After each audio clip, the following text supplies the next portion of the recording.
day. I wanted to say hello to all of our new members. This group is growing so fast. And I think one of the reasons is because of every Friday, I interview leaders, thought leaders in the real estate industry. It's my passion to be able to bring you guys quality content. And I do it exclusively. It's a labor of love, exclusively and totally free for everybody who's a member of this group. So if you're new, this is what you're going to get. This is the type of value you'll get. And I'm so excited to see you guys again today. So I'm going to introduce you guys to our very special guest today. We have a very special guest, Brenda Richterkessing. And Brenda, let me know once you start, once we get an interview, if I pronounce that right. I worked on that. Okay. Now, Brenda is an executive coach. We'll be learning today how Brenda took her business from earning $0, guys, to $300,000 in GCI in 3 years. I want to tell you a little bit about Brenda. She coaches real estate professionals. She trains, and as well, she'll be training at Palmer House Properties soon, one of my partners. So you guys definitely want to catch her there. I want to let you know about Brenda's background. She is an executive coach. She's a real estate business consultant. She's an educator. She helps people design the life they love by following their passions and standing firmly in their gifts of their authentic self. That is amazing. I am so excited to be speaking with her. Over the past 4 decades, Brenda has succeeded as not only an agent and a broker, an educator, she's a creative entrepreneur, executive leader in Fortune 500 companies, business and leadership consultant, real estate and life coach, marketing and branding expert, a woman after my own heart there, organizational development strategist, professional photographer, and studio owner, and childhood cancer advocate and philanthropist. Brenda, what do you not do? I'm just old as dirt. I'm old as dirt, and so I've done a lot of things in my life. No, you definitely have the background that we're excited about learning from today. So, yeah, first of all, I want to find out how you're doing. We could just hop right into all these wonderful questions that we have planned for you, but I think it's important for us to stop and, check on each other. How are you doing with social distancing, quarantining, all the crazy things that are happening right now? I'm doing great. I kind of look at COVID-19 as the great equalizer.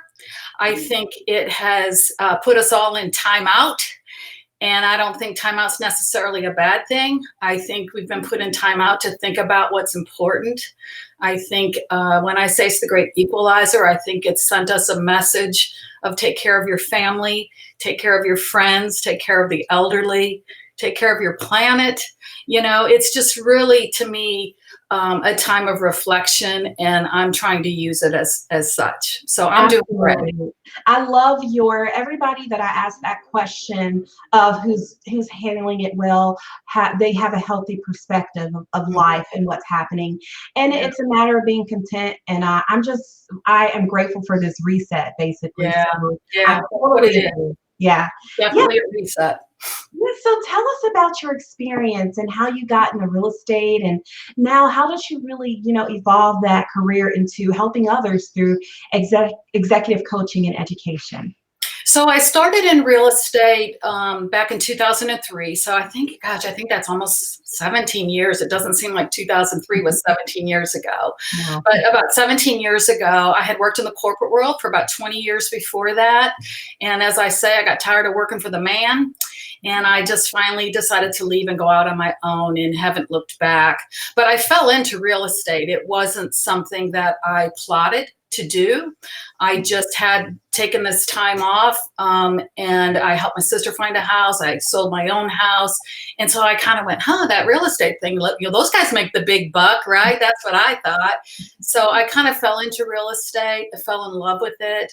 And because I had a really strong business background, I think I just was able to launch my business pretty quickly. So yeah, I've been doing it for about 17 years. And then when the market took its dive, lived through that and became a managing broker at that point. I was a team leader at one of Keller Williams' offices in Buckhead.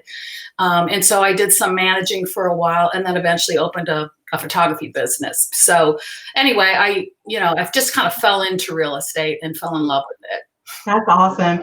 And you've had a long spanning career. A lot of people just retreat when things get bad. It sounds like you've seen our economy do some crazy things over 17 years. What has led, and I ask this a lot of people who have had a consistency in the industry, what are some key things you think that's helped you have longevity, especially during tough times? Well, I think, I teach a business planning class, and I think it's about sticking with those fundamentals that I teach in that class, which are, leads solve everything. If you don't have leads, then when you have a bad client, you can't get rid of them. When you don't have enough clients, you got to go get leads. So leads solve everything. And leads start by making sure you have a database.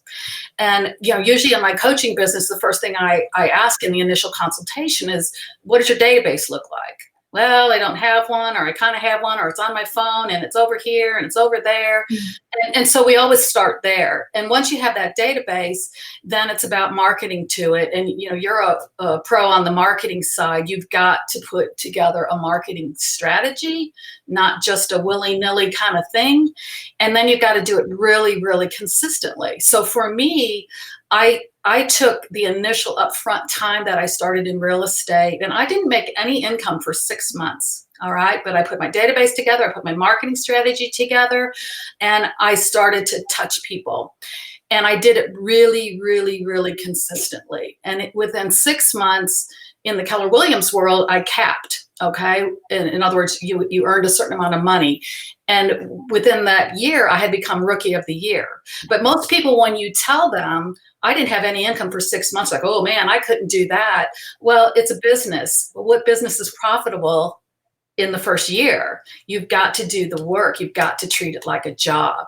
So for me, the consistency comes with consistent marketing, but you've got to have the database to market to. And then you can branch out and do other things. You can identify advocates and people that send you business and start working smarter. But there's, the key is get leads. What are you doing to get leads? Yeah, I love what you just said. It took me, I wish, I've had my business for 6 years now, and I wish that you were one of the mentors that could have told me, it's okay. You're 2 years in and you haven't replaced your corporate income yet. It's fine. I was stressed out the first 2 years. I didn't replace my corporate income, and it was sort of I felt so defeated, but it took me 2 years to really be profitable. And now, I'm over 6 figures, very little overhead, but it took a lot of dedication and patience and hard work and being consistent with my brand. Sure. Well, and I tell people all the time that, they go into real estate and all of a sudden they're their own boss, and they think, oh, I'll take today off, or I'll do this. And you got to treat it just like you did when you were going to work. What makes you think that all of a sudden you have all this free time, especially when you're starting out? You've got to treat it like a business, unless you want to go back to the business world. Absolutely. I want to really dive deep into this CRM. It's so funny you mentioned that, because I was just on a call with a client today. It was one of our first consultations, and she wanted to do all this stuff with her marketing. And the first question I asked was, do you have a CRM? Yeah. Well, no, it was kind of like the questions that sounds like you get a lot.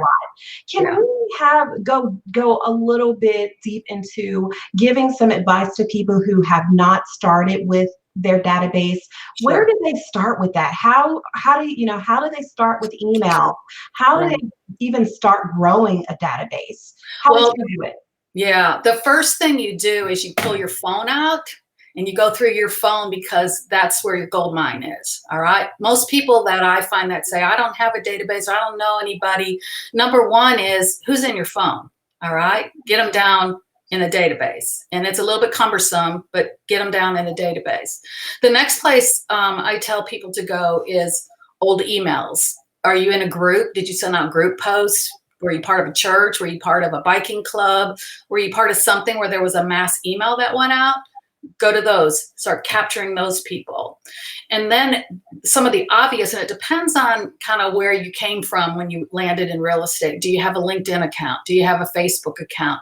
Those are all areas that you should go to start pulling down names. And this is the part when I say I didn't have any income for 6 months.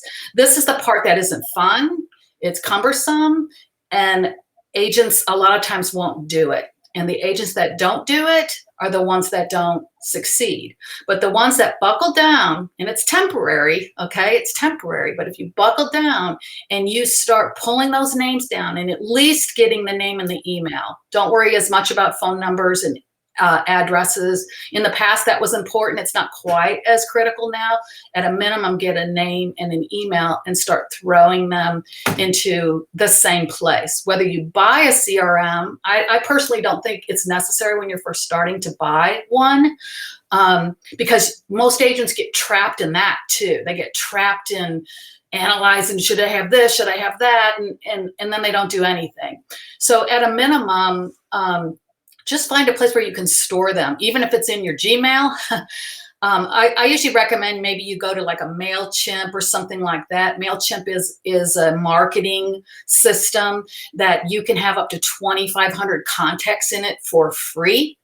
So most agents I find that are starting out and don't have a database, they don't get to 2,500, overnight. So just put those names and addresses into like a MailChimp. And by doing that, you'll start building it. You'll start building it. Awesome. Great tips. So can you share with us your processes? How were you able to take your very own real estate business from $0 to earning $300,000 in just 3 years? Can you tell us the key steps you took to get there? Sure. It was, I literally sat down day after day after day and nailed down the database. All right. Remember, this was in 2003. So it really actually was before we had quite as much electronics as we had before. I had come from the corporate world. I had all the phone numbers because I managed a 24/7 operation, and we had all the leadership's cell phone numbers and home phone numbers. We weren't even using cell phones that much. We were beeping each other, if you can believe that. But we had all the phone numbers, who to call in the event of an emergency. So I started by cross-referencing those phone numbers. Back then, you could go into white pages, put in the phone number, it would give you a reverse search on their address. And I just collected it all into one place. All right. And so that was step one, get the database. Then I sent out an introduction, and I made a logo. All right. I made a logo, and it wasn't a fancy logo. It was more a logo of my name. All right. Because I am a big believer in branding. And so even if I was brand new to real estate, I wanted it to look like I'd been doing it forever. So I wanted a look. So if you just get a name logo alone, that's huge. And then from there, I mapped out some kind of monthly postcards. I started doing open houses for other agents, and I would ask them if I could market them. All right. So I would, a lot of times experienced agents will let you market their properties because they want to get it sold. You just got to ask. So I started marketing other agents' properties, and then I got my first listing, and I blitzed that thing like, I had 20 of them.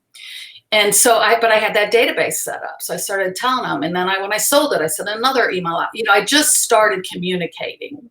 And again, this was even before social media. So in today's world, I would blast it on social media, Facebook, and always in a positive way. I'm so excited to show this property. Even if you're showing properties, if you have one listing and one buyer, you can make so many posts from that one buyer by looking at homes in Brookhaven today. Oh God, I love this backyard. You can do so many posts that look like you're super, super busy, but it's about consistency.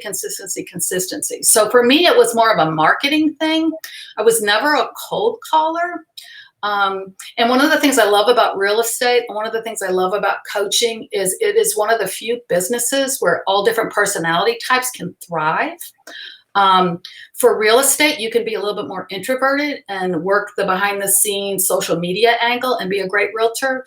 You can be a sales guy and be out there, going to, networking meetings, and you can do great that way. So a lot of times in my coaching business, I try to find people what they're good at. Are you an introvert? Are you an extrovert? Are you comfortable talking to people? Do you like cold calling? What do you like? And then we hone in on that. So for me, I knew myself, and I knew I was never going to be a cold caller. And so I went the marketing route, and I just started touching people regularly. Yeah, I love that. I love the fact that you have it's not a one size fits all approach, because Right. I've noticed that when I've worked with somebody and maybe I say, okay, video is probably one of the top things you should focus on. Yeah. And if they're not comfortable at that season Right. with video, they're not going to do it. They're going to feel Right. defeated, and they're going to be even less enthusiastic about their real estate business and Right. growing it if you're having them do something that doesn't fit their personality. So that's Right. awesome that you do have a kind of an integrated approach to marketing. Right. And even with lead generation, a lot of times people come to me and say, I don't even know where to start. And I say, quit thinking about real estate. Start with what you love. Do you love to bike? Are you involved in your church? Do you like painting? What is it you love to do? If money was no object, what would you be doing? Go do that. Go meet those people. Go start talking to biking people. Go start hanging out with those people. But then start listening. Listen when somebody needs to buy a house. Introduce yourself. Ask questions about them. They'll then ask about you. So just start hanging with people that you like, because those are the people you want to work with anyway, right? So quit thinking so much or making it so difficult. Just start getting out there. Absolutely. That's awesome. Yes. So let's talk a little bit about the state of our world today. We have a pandemic. We haven't had a pandemic in over 100 years. I never thought that Yeah. we would be talking about something like Right. COVID-19. Right. Talk about how it's impacted business, from your vantage point, from the clients that you work with, and what should agents be doing now to pivot and still thrive in this new world? Yeah. Well, I think that's the key word. What you just said is time to pivot. And I think there's a couple of things that agents should be doing. Number one, if you aren't doing something to work on your mindset, then you are not going to survive in this kind of environment. And here's what I mean by that. Mindset to me is about what practices do you do that get your head on straight first thing in the morning. What most agents do is they roll over and they grab their phone and they start looking through the phone, right? And the texts then rule their day. And instead, I really want to see agents that do things that set the intentions for the day. And there's a lot of ways you can do that. For some people, it's a devotional thing. For some people, it's meditation. For some people, it's dedicating so much time to hug and kiss their children, their family, their dogs. Okay. But it is not about grabbing the phone first thing. I do a practice called scripting. And scripting is where you write down what you want as if it has already happened. And I tell you, when I do that consistently, my mindset changes and things just come to me. All right. So number one is just get into a practice, particularly now when your anxiety can raise, when you're concerned about money, when all those things start to come into play, get into a daily practice. And, even in the corporate world, you probably know this because you were in the corporate world. The great managers spend 20% of their time developing their people, right? The managers that don't spend the time developing their people, giving them guidance, doing performance reviews, they are not the top managers. The ones that carve out that 20% are the top managers. It's no different in real estate. Even if you're a company of one, if you're not carving out the 20% to develop yourself and do those things, you're not going to be as successful. So mindset is number one thing I do in this kind of environment. And then two, it's about connecting with clients in a different way. Don't worry so much about selling. Just start reaching out to some of them and talking about how you doing out there. What's going on? Are you guys doing okay? And that can be by social media if you're less of a calling person. Go out to social media, go look at people's Facebook pages, make comments on it. I call Facebook an online cocktail party. All right. It's like going to a cocktail party. And if somebody posts something with a picture of their kids or a new recipe they're doing during COVID, then go comment about it like you would if you were talking to them right across from them. Don't be a Facebook stalker. Start connecting to people in those fashions. So really focus on that. That's where the consistency comes from. All right. One of the top agents in Palmer House, he consistently goes out and makes comments on my posts, on anyone in our firm's posts, just saying little 2-word things. Oh, that's really exciting. Oh, I'm so happy for you. Love seeing the pics of your kids. That's all he does. Okay. And he makes a killing because he's connected. People want to work with people they feel connected to. So as simple as that sounds, it is the number one thing we need to do now. The other shift you have to make, I think, in a COVID environment or in this pivot we have to make is just using these new tools. Get a Zoom account, pay the $100 to get the real deal, not just the free account. Start doing consultations with clients over Zoom. Start learning how to use that tool. It will up your game. It'll be no different than being face to face with people. Don't fall off the cliff in this environment. Yeah, it's really important. And even when the economy was great, everything was awesome. It's really important that we all stay on top of mind with our prospects and clients. I tell people all the time, trust is the number one reason why I'm going to choose to work with you. But nowadays, we all have so many choices. We're all so busy. I have to remember you. I have to remember that I trust you in order to pick up that phone and call you when it's time for me to make a real estate decision. You bet. You bet. Yeah. And, even what I'm learning too in this new environment is Facebook groups is a good way to meet people and prospects. I'm in some Facebook groups just on topics that interest me. And I literally have a consultation tomorrow from someone I met in the group. I've not personally met them. They just had made a comment or two and they said something about, I just moved here from New Orleans. And I said, oh, I just moved here from Atlanta, and we started a little chat and found out, they're looking for a home. And then I private messaged them, hey, I'd love to help you. And we have a buyer consultation tomorrow over Zoom. All right. So, you really just have to start conversations and be real intentional about that. Yeah.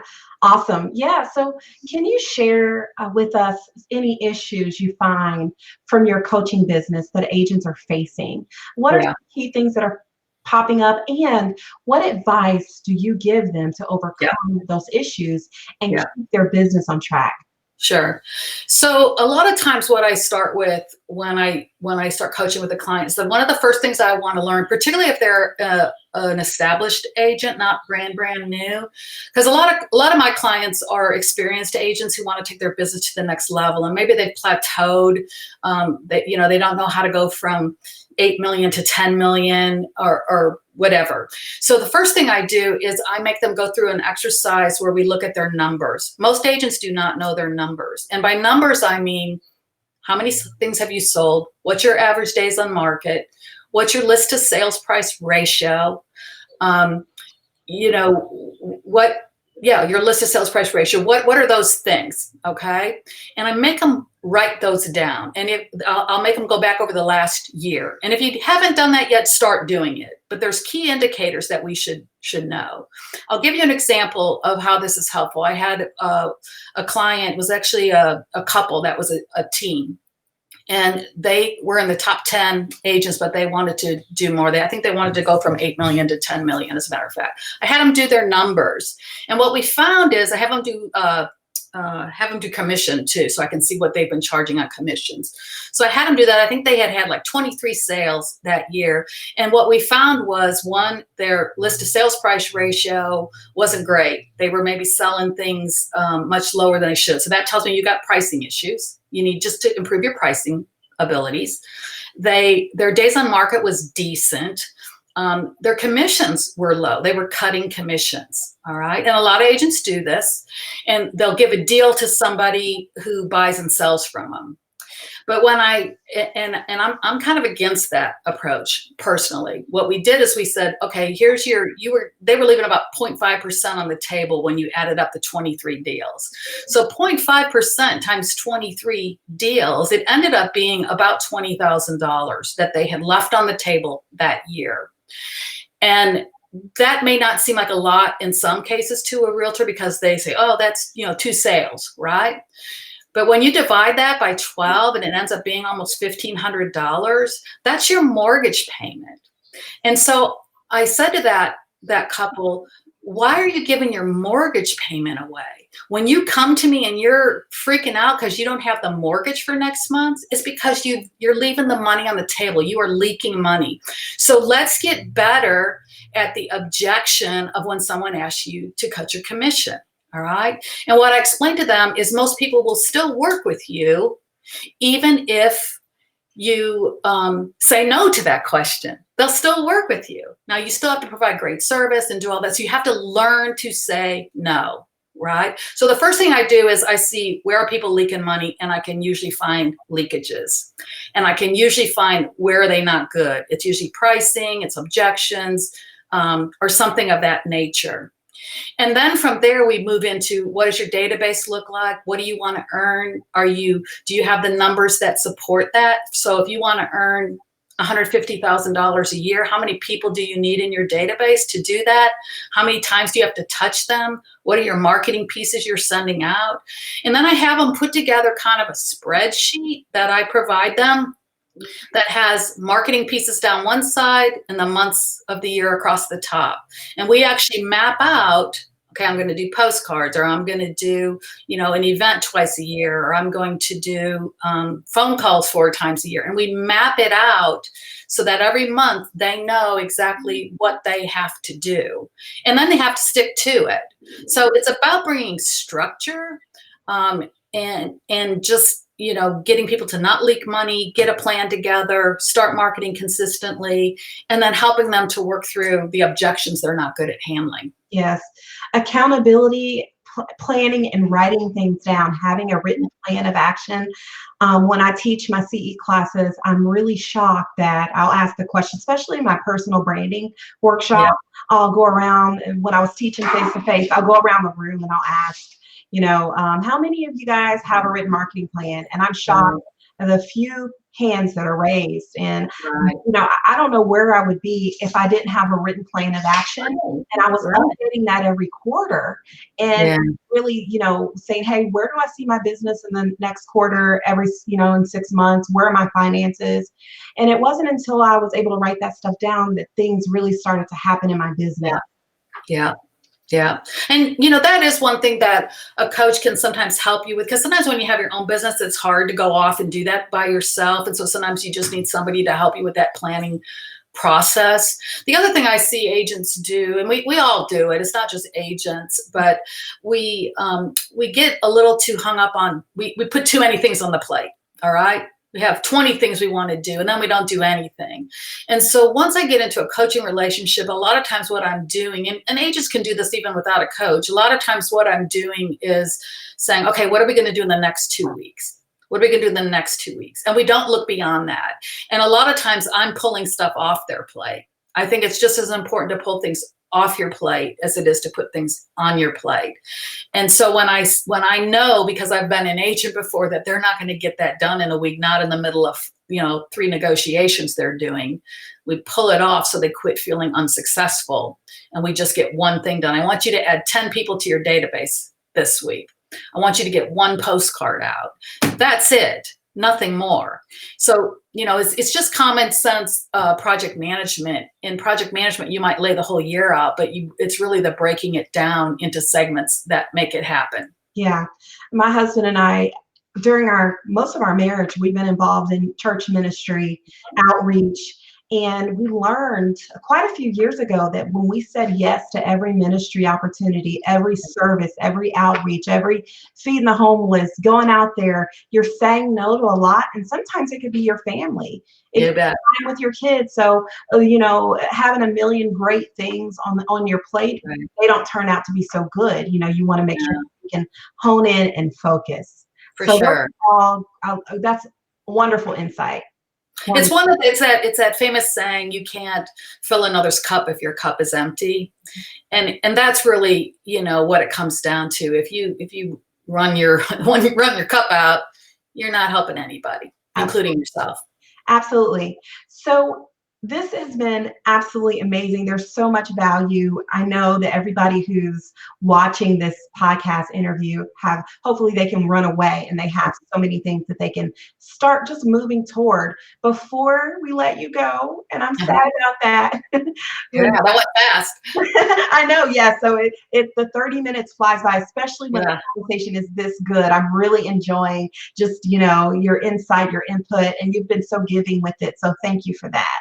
Mhm. So I wanted to find out if you could give agents just one takeaway from this interview, where should they focus? Yeah. Exactly what would that be? Well, gosh, it's hard to pick just one thing, but the one piece of advice that I typically give somewhere along the line to my coaching clients is this: get out of your ego. Okay, everything that you do is not about you. And so invariably at some point in time during my coaching span with someone, an agent will be on the other side of me complaining about a client who's not listening, who's really frustrating. And it's all about what is getting done to them by this client. And I will say to them, get out of your ego, because the world does not revolve around you. Sometimes you are sent to walk into someone else's life lesson. All right. And what I mean by that is sometimes you're there merely to teach them a lesson, and it's not about you. So you step into that with grace and you teach them the lesson, and you learn the lesson yourself, and you move on. And if you keep that in the front of your mind that, I might be just walking into this person's life lesson, and it's not anything more than that. It's not about all these things that we then catastrophize that have just happened to us. We start to build really cool relationships with people. Buying and selling a house is the most stressful thing they're going to go through in their life. And you're there to teach them a lesson of how to do that with grace. And so stay in that place, particularly now. It's going to be even more stressful now. And if you stay focused on that, focused on your mindset, there's really nothing you can do. The stuff we've talked about, the rest is mechanics. All right. And we can teach you mechanics, but you really got to work that muscle of stepping into things with grace. That's awesome. Good stuff. Now, Brenda, where can we find you online? Well, I'm laughing because I just set up a website after 3 years in my coaching business. Quarantine's been very good to me. It forced me to get my website done. Yes. Congratulations, by the way. My business is called True You Coaching. And that's spelled TRUYOU.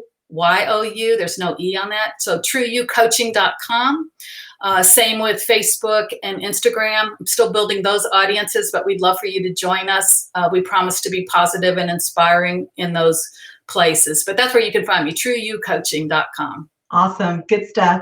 The Real Estate Marketing Podcast never cease to amaze me. We have really hit home runs with our interviews, guys. So if you guys could leave a comment and let Brenda know that you're thankful for her being here, I know I am. And we'll just, keep doing this, guys. I really appreciate you being a part of it. And Brenda, thank you so much. It's been such a pleasure. And hopefully we'll have you back on soon.